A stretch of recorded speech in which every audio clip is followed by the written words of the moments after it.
Welcome to Hire Power, the show where we cut through the noise and get real about hiring. I'm Kim Frost, founder of Frost Connections, and after 25 plus years in the search industry, I've seen what works and what absolutely doesn't. If you're a founder, CEO, VP, or HR leader who's tired of bad hires and ready to build a team that actually fits your culture and vision, you're in the right place. Let's get into it. Welcome back to Hire Power. I'm Kim Frost. Today's topic, meetings. Yes, the dreaded M word. Most people groan when they see another meeting pop up on their calendar. And honestly, I don't blame them, because too many meetings are a total waste of time. So how do great leaders run impactful, effective, inspiring meetings? Meetings don't have to be a drain. In fact, they can be powerful when led by someone who knows what they're doing. Great leaders run effective meetings, and it's one of the clearest signals of leadership strength. So today we're diving into why meetings matter, how bad ones kill productivity, and how good leaders transform them into tools that drive alignment, clarity, and actions. Why do meetings matter? Think about it. Meetings are the one place everyone's in the same room, whether it's in person or on video. This is where strategy gets translated into action, where people can ask questions, where alignment is built, and where people should walk out knowing these three things: what just got decided, who's doing what, and where we're headed next. If none of that happens, it wasn't a meeting. It was a waste of time. And you know what I say about time? We all have the same amount of one thing, and that is time. That's why meetings are such a great litmus test for leaders. A leader who runs a tight, purposeful meeting earns trust and credibility.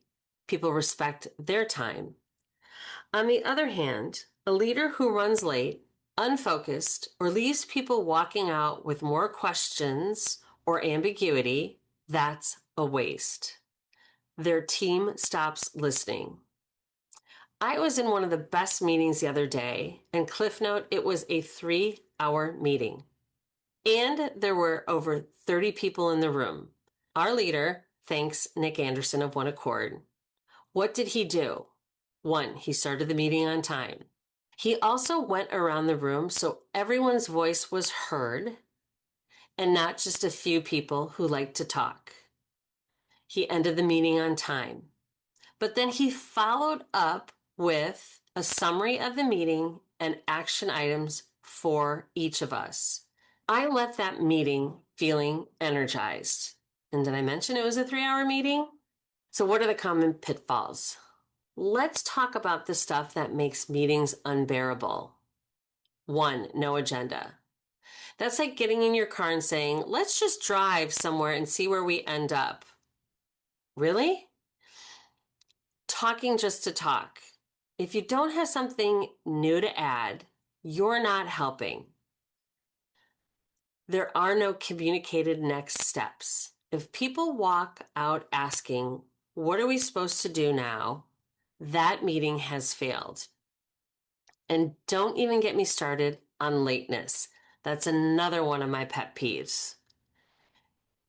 If you roll into a meeting 10, 20, 30 minutes late and you apologize and then say, so what did I miss? Guess what?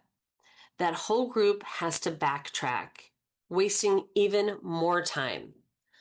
So multiply that across everyone in the room, and we're talking hundreds of dollars lost in productivity, let alone morale. What are the time rules that work?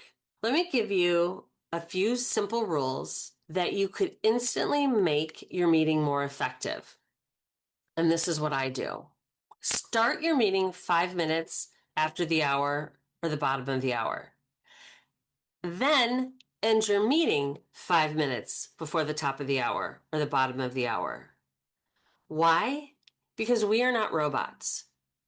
We need to walk to the next meeting, stretch our legs, grab coffee, breathe. Some people have to commute to different buildings. When you give them that margin, you are letting them know you respect their time. You are thanking them for their time. And they actually show up sharper and more engaged. Leaders who respect time build trust. Leaders who don't, they build resentment and they're not as respected. What do these good leaders do well? Here's what strong leaders do differently. They set a clear agenda. Even if it's a one-line purpose is better than nothing.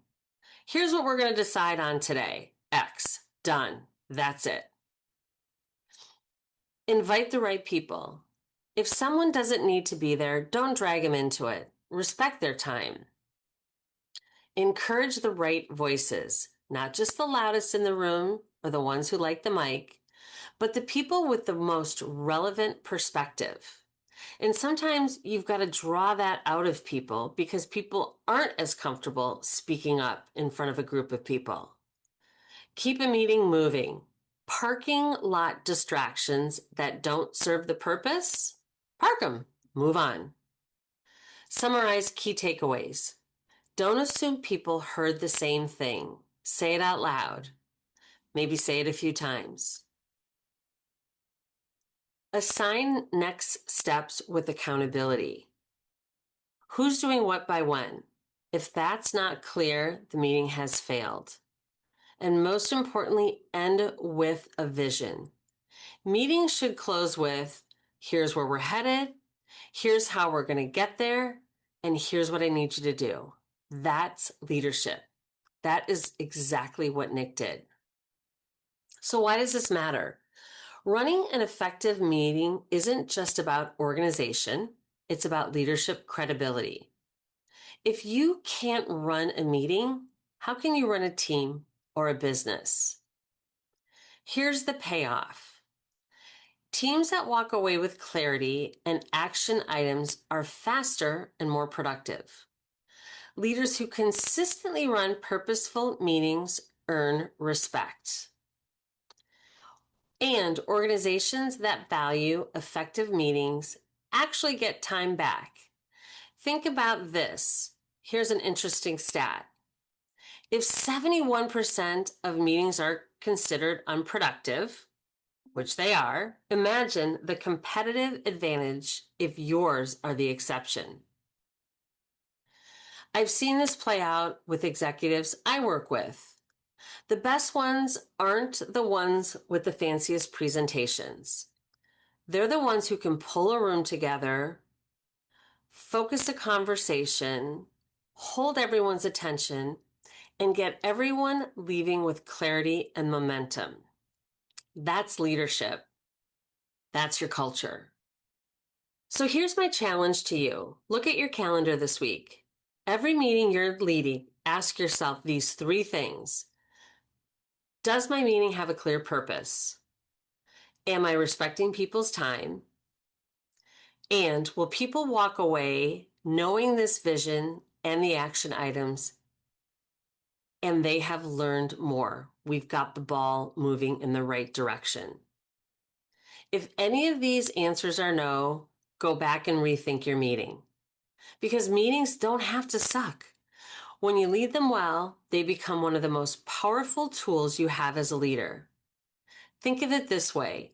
Running a bad meeting is like watching one of those horrible reality shows that you will never get your time back. This is Higher Power with Kim Frost. Thanks for listening. And remember, good leaders don't just attend meetings, they run them well. Until next time. That's it for this episode of Higher Power. If you're ready to hire smarter, connect with me at frostconnections.com or at LinkedIn at Kim Frost. And if you've got something to say about today's episode, follow the show and share it with someone who needs to hear it. Until next time, hire smart, lead better, and remember, How you hire is who you become. See you next week. No fluff, just better hires.